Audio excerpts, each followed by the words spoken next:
ಸಂಬಂಧ ಮಹಿಳಾ ಆಯೋಗ ದೂರನ್ನ ಕೊಟ್ಟಿದೆ. ಮಹಿಳೆಯರ ಮೇಲೆ ಲೈಂಗಿಕ ದೌರ್ಜನ್ಯ ಅಕ್ಷಮ್ಯ ಅಪರಾಧ. ಪ್ರಜ್ವಲ್ ರೇವಣ್ಣ ದೇಶ ಬಿಟ್ಟು ಎಸ್ಕೇಪ್ ಆಗಿದ್ದಾರೆ.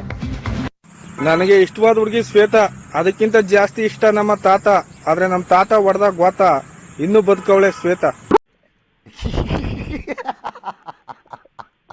ಸರ್, ಇವತ್ತು ಪ್ರಜ್ವಲ್ ರೇವಣ್ಣ ಅವ್ರ ವಿರುದ್ಧ SIT ರಚನೆ ಆಗಿದೆ ಸರ್. ನೀವು ನಮ್ಮನ್ನು ಕೇಳಬೇಡಿ, ನೀವು ಬಿಜೆಪಿ ನಾಯಕರುಗಳು ಕೇಳಬೇಕು. ಹೌದಾ? ಬಿಜೆಪಿ ನಾಯಕರು, ಬಿಜೆಪಿ ಎಂಪಿಗಳು ಶೋಭಕ್ಕಂಗೆ, ಯಡಿಯೂರಪ್ಪನವ್ರಿಗೆ, ವಿಜೇಂದ್ರಂಗೆ, ಕುಮಾರಣ್ಣಂಗೆ, ನನ್ನ ಅವಶ್ಯಕತೆ ಯಾರಿಗಿದೆ?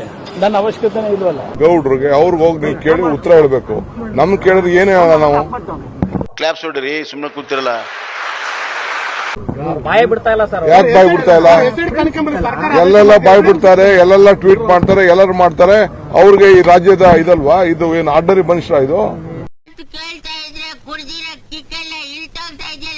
ಮಾಜಿ ಮಂತ್ರಿಗಳ ವಿಚಾರ, MLAಗಳ ವಿಚಾರ, ಇದು ಯಾರಾದ್ರೇನು ಅವ್ರು ಉತ್ತರ ಕೊಡ್ಬೇಕು. ನಾವೇನು ಉತ್ತರ ಕೊಡೋಣ?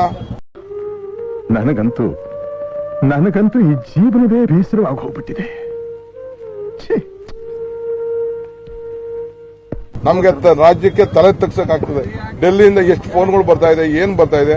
ಬಿಜೆಪಿ ಅವರು ಉತ್ತರ ಕೊಡ್ಬೇಕು ಇದಕ್ಕೆ. NDA ಲೀಡರ್ಸ್ ಉತ್ತರ ಕೊಡ್ಬೇಕು ಇದಕ್ಕೆ.